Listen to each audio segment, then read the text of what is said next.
Hello, this is Josh Shaurier. Welcome to the Jay's vlog.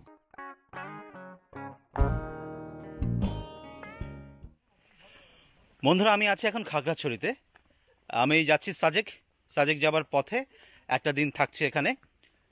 ভোর 7টার সময় রওনা দিয়ে আমি পৌঁছেছি বেলা 3টার দিকে খাগড়াছড়িতে। এখন বিকেলবেলা যাচ্ছি রিসাং ঝর্ণা দেখতে। চলুন ঘুরে দেখি খাগড়াছড়িতে রিসাং ঝর্ণা। বন্ধুরা, আমি আছি এখন খাগড়াছড়িতে। আমি যাচ্ছি সাজেক। সেই যাত্রা পথে এক রাত থাকছি খাগড়াছড়িতে। দুপুরবেলা এসে পৌঁছেছি, যেমনটা আগেই বলেছি। ভোরবেলা রওনা হয়েছিলাম ঢাকা থেকে। দুপুরে পৌঁছে লাঞ্চ করে নিয়েছি, তারপর ফ্রেশ হয়ে বিকেলটা নষ্ট না করে বেরিয়ে গেছি ঘুরতে। আমি এখন পার হচ্ছি শাপলা চত্বর।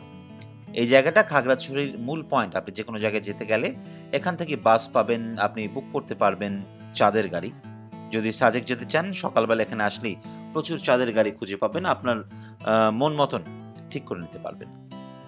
সে যাই হোক, আমরা পুরো দল যাচ্ছি না। আমরা 18 জনের দলের মধ্যে অর্ধেকের বেশি রয়ে গেছে রেস্ট হাউসে, কারণ আমাদের সাথে বেশ কিছু বাচ্চা কাচ্চা আছে যারা এই রিসেং ঝর্ণার ট্রেকিংটা করতে পারবে না, এবং তাদেরকে আবার কোলে করে নামা ওঠাও সম্ভব না। তাই তারা থেকে গেছে এবং তাদের সাথে থেকে গেছেন একটা অংশ যারা একটু রেস্ট করতে চেয়েছেন।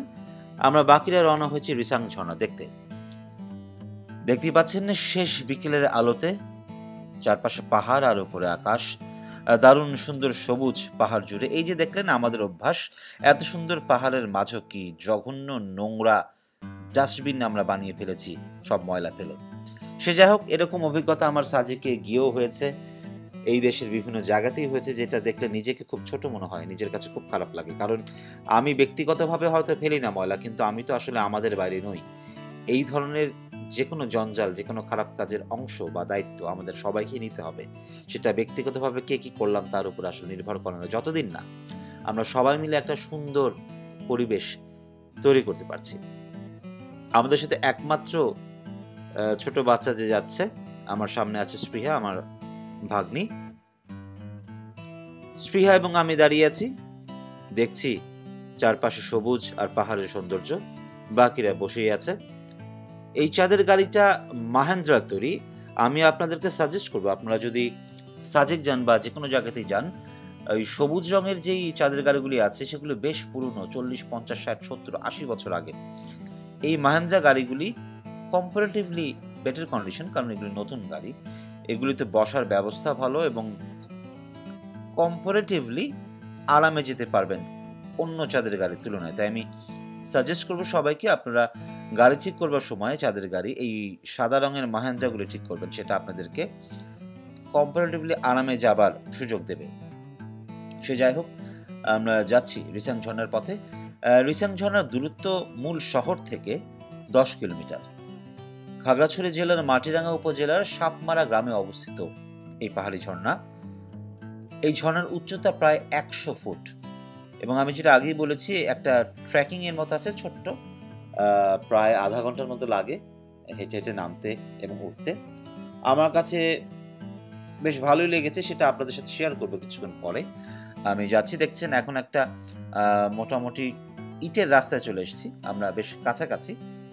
আর কিছুক্ষণ পর আসলে গাড়ি যেতে পারবে না, আমাদেরকে নেমে যেতে হবে। সেখান থেকে নেমে আমরা হেঁটে যাব রিসাং ঝর্ণার কাছাকাছি দেখতে ঝর্ণার সৌন্দর্য।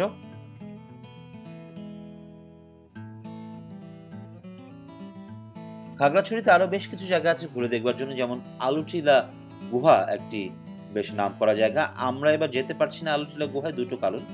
এক, আমাদের হাতে খুব বেশি সময় নেই, আর দুই, বর্ষার কারণে, যেহেতু বৃষ্টি হয়েছে বেশ কিছুদিন ধরে, আলুটিলা গুহায় আসলে যাবার মতো পরিস্থিতি নেই, অনেক বেশি পানি, আপনি হেঁটে ঢুকতে পারবেন না। তাই যদি আলুটিলা গুহা কেউ দেখতে চান, একটু খোঁজ খবর নিয়ে আসবেন কোন সময় সেই গুহায় যাওয়া যাবে। যদি গুহাতে ঢুকতেই না পারেন, তাহলে তো আসলে আলুটিলা গুহা দেখতে যাবার কোনো মানে নেই।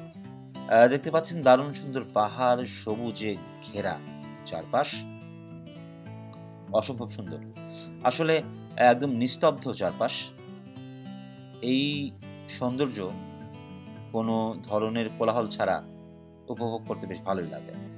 আমরা এখন নেমে গেছি গাড়ি থেকে নেমে আমরা হেঁটে যাচ্ছি রিসাং ঝর্ণার দিকে, এবং যাবার পথে উপভোগ করছি চারপাশে এই দারুণ সুন্দর প্রকৃতি। শেষ বিকেলের আলোয় দেখতেই পাচ্ছেন সূর্যাস্তের সময় আমি নামছি। রিসাং ঝর্ণা দেখতে যাচ্ছি, সেই ঝর্ণার কিছু বর্ণনা আপনাদের সাথে আমি শেয়ার করি। যেটা আগেই বলেছি, মূল সড়ক থেকে পাহাড়ি পথ পাড়ি দিয়ে ঝর্ণার পথে 235 ধাপের সিঁড়ি দিয়ে নামতে হয় এবং তার আগে আসলে আরো বেশ খানিকটা পথ পায়ে হেঁটে যেতে হয় সেই সিঁড়ি পর্যন্ত যেতে হলে। 1993-94 সালে এই প্রাকৃতিক ঝর্ণাটি আবিষ্কৃত হয় বলে জানা গেছে। জুম চাষ করতে গিয়ে এই ঝর্ণাটি সবার নজরে আসে। আর রিসাং ঝর্ণা নাম কেন রিসাং, সেই গল্পটা আপনাদের সাথে শেয়ার করি। রিসাং শব্দটি এসেছে খাগড়াছড়ির মারমা সম্প্রদায়ের ভাষা থেকে। মারমা ভাষায় রিং শব্দের অর্থ পানি, আর ছাং শব্দের অর্থ উঁচু স্থান থেকে কোনো কিছু গড়িয়ে পড়া, অর্থাৎ রিসাং শব্দ দ্বারা উঁচু স্থান থেকে জলরাশি গড়িয়ে পড়াকে বোঝায়। আমি বলছি রিসাং ঝর্ণা, অনেকে এটাকে রিছাং ঝর্ণা বলে। বাংলাতে যদিও ছ দিয়ে লেখে, আবার ইংরেজিতে দন্তে স যেটা বলি অর্থাৎ SANG, রিসাং এভাবে লেখা হয়। আমি তাই রিসাং ঝর্ণাই বলছি। আপনারা দেখতে পাচ্ছেন আমি নামছি, সিঁড়ি দেখতে পেলেন, এখান থেকে হচ্ছে 235টি সিঁড়ি পরে আমি পৌঁছে যাব রিসাং ঝর্ণায়। চলুন দেখি চারপাশের পরিবেশ, দারুণ সুন্দর সবুজ আর পাহাড়।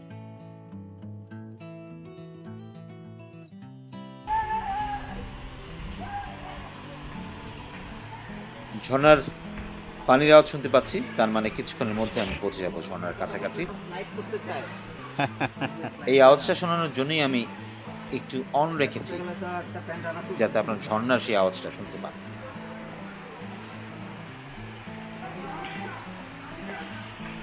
দেখতে পাচ্ছেন ঝর্ণা দূর থেকে দারুণ সুন্দর।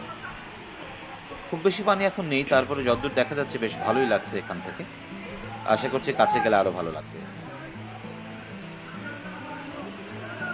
আমরা বেশ কাছাকাছি চলে এসেছি ঝর্ণার, আর কিছুক্ষণের মধ্যেই কাছ থেকে দেখব।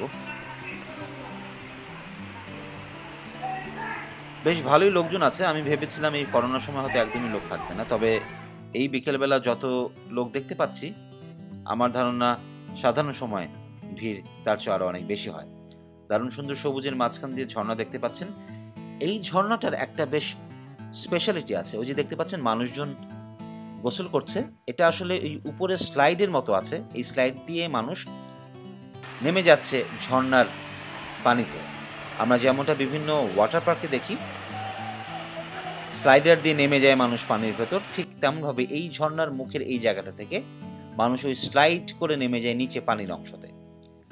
যদিও আমার কাছে বেশ রিস্কি মনে হয়েছে। ইনফ্যাক্ট আমি থাকার সময় দুজনকে দেখেছি একটু আহত হতে, একজনের মাথায় বাড়ি লেগেছে, আরেকজন কাঁধে ব্যথা পেয়েছেন। তাই আমার মনে হয় এই রিস্কটা না নেই ভালো। উপভোগ আমরা করবো, অ্যাডভেঞ্চার করব, কিন্তু জীবনের ঝুঁকি নেওয়াটা মোটেই বুদ্ধিমানের কাজ না।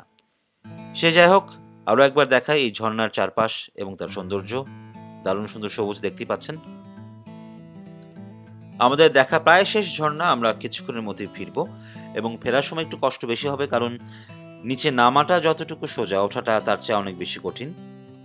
আমরা ওঠার পথে একটা জায়গায় দেখলাম বেশ দোকানপাট আছে খাবার দাবারের জন্য। আমরা সবাই একটু ডাব খেয়ে নিচ্ছি। বেশ বড় ডাব ছিল, 50 টাকা করে পার পিস নিয়েছে। অনেক পানি ছিল, 2 গ্লাসের বেশি তো হবেই। আমি বেশ ভরপেট খেয়েছি পানি। দেখতে পাচ্ছেন আমার ডাব তৈরি। ডাব খেতে খেতে দারুণ সুন্দর প্রকৃতি দেখছি সূর্যাস্তের সময়। আসলেই এমন মুহূর্তগুলিতে মনে হয় পৃথিবী খুব সুন্দর, আর এই সুন্দর পৃথিবীতে বেঁচে থাকাটাও দারুণ সুন্দর। এবং এটা একটা আশীর্বাদ, সৃষ্টিকর্তার প্রতি অনেক অনেক কৃতজ্ঞতা আমাদেরকে এমন একটি পৃথিবী দেবার জন্য এবং এই সুযোগ দেবার জন্য, তার সৃষ্টি সুন্দর পৃথিবী ঘুরে দেখবার। এবার ফেরার পালা। দেখতেই পাচ্ছেন সন্ধ্যা ঘনিয়ে এসেছে।